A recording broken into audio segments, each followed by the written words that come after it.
Hotel सवाई Malhar family restaurant bar व banquet hall AC non AC Mumbai Nashik महामार्गावरील खातुली येथील सुप्रसिद्ध एकमेव ठिकाण सवाई बँक्वेट हॉल।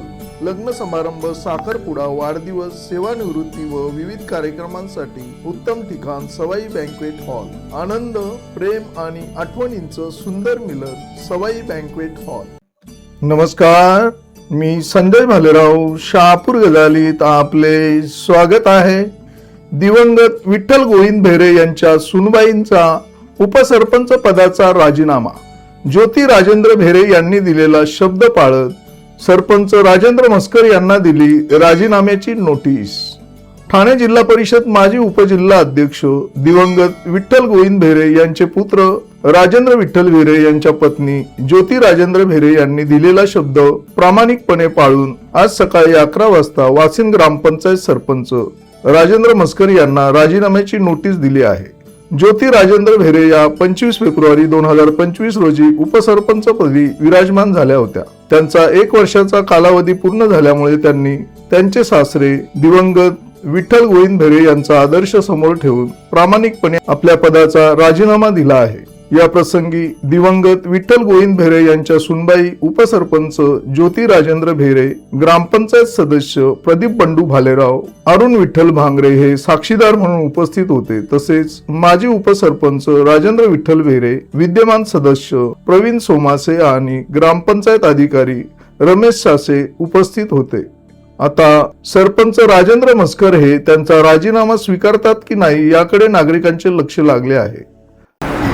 वासिंद ग्रामपंचायतच्या उपसरपंच ज्योती राजेंद्र भेरे यांनी आज या ठिकाणी आपल्या पदाचा राजीनामा दिला आहे। नक्की काय कारण आहे, का राजीनामा दिला? नाही, तसं कारण महत्त्वाचं असं आहे की गेल्या निवडणुकीमध्ये आम्ही लोक सगळे बहुमतानं आलो।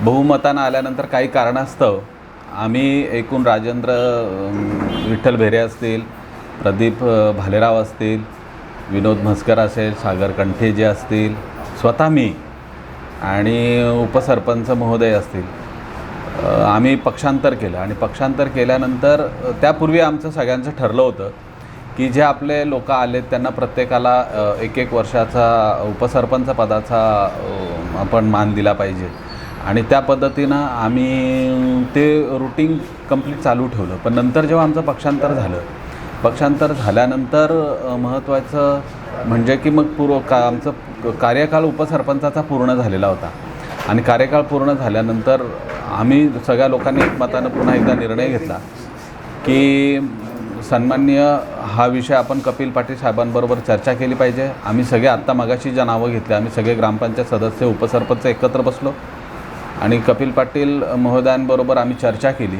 आणि त्यांनी स्पष्ट भाषेत सांगितलं की गावाचं वातावरण चांगलं राहील आणि जर तुमचं एकमतानं जो निर्णय झालेला आहे तर तुम्ही ज्या दिलेल्या शब्द ते पूर्ण करा आणि जरी पक्ष वगैरे बघू नका, गावाचा विकास करत असताना निवडणुकीच्या वेळेस तुम्ही पार्टी पहा, पण निवडणुका एकदा संपल्यानंतर तुम्ही गावाच्या विकासाच्या दृष्टीने सगळ्या पक्षाची लोकं एकत्र आली पाहिजे आणि एकत्र जाऊन पुढे गावाचा विकास केला पाहिजे। ह्या शब्द भाषेत त्यांनी आम्हाला सूचना केल्या आणि त्या सूचनेच्या अनुषंगानं राजेंद्र दादा असतील, सागरजी कंठे असतील, प्रदीप असेल, विनोदजी म्हस्कर असेल, आम्ही एकत्र येऊन तो निर्णय घेतला आणि निर्णयाच्या आज आम्ही उपसरपंच पदाचा राजीनामा देत आहोत। म्हणजे त्यांनी तो दिलेला आहे माझ्याकडे आणि तो मी स्वीकारला आहे। त्यांच्यावर काय दबाव आलाय की कसं? नाही, आम्ही हे बघा, दबाव वगैरे तसं काही नाही। हे दिलेले शब्द आहेत आणि ते दिलेले शब्द पूर्ण करण्याचं आहे, एवढंच आहे। दबाव वगैरे काही नाही। जर दबाव असता तर आम्ही उपसरपंच पदाचा राजीनामा दिलाच नसता आणि दबावाखाली कुठे कोणच नाही आहे। सगळे आम्ही एकत्र गावाच्या विकासाच्या दृष्टीने पुढे चाललेलो आहे, त्यामुळे कोणत्याही सदस्यावर आणि कुठल्याही पदाधिकाऱ्यावर कुठल्याही पद्धतीचा दबाव नाही। उपसरपंच कोण असेल काय आता हे मला नाही सांगता येणार, कारण याच्या पुढचं टर्म वगैरे आम्ही सगळे ग्रामपंचायत सदस्य एकत्र बसू, त्यानंतर काही प्रमुख गावातील व्यक्ती एकत्र बसू आणि एकत्र बसल्यानंतर आम्ही तो निर्णय घेऊ। ताज्या घडामोडींसाठी पाहत राहा शहापूर गजाली। धन्यवाद।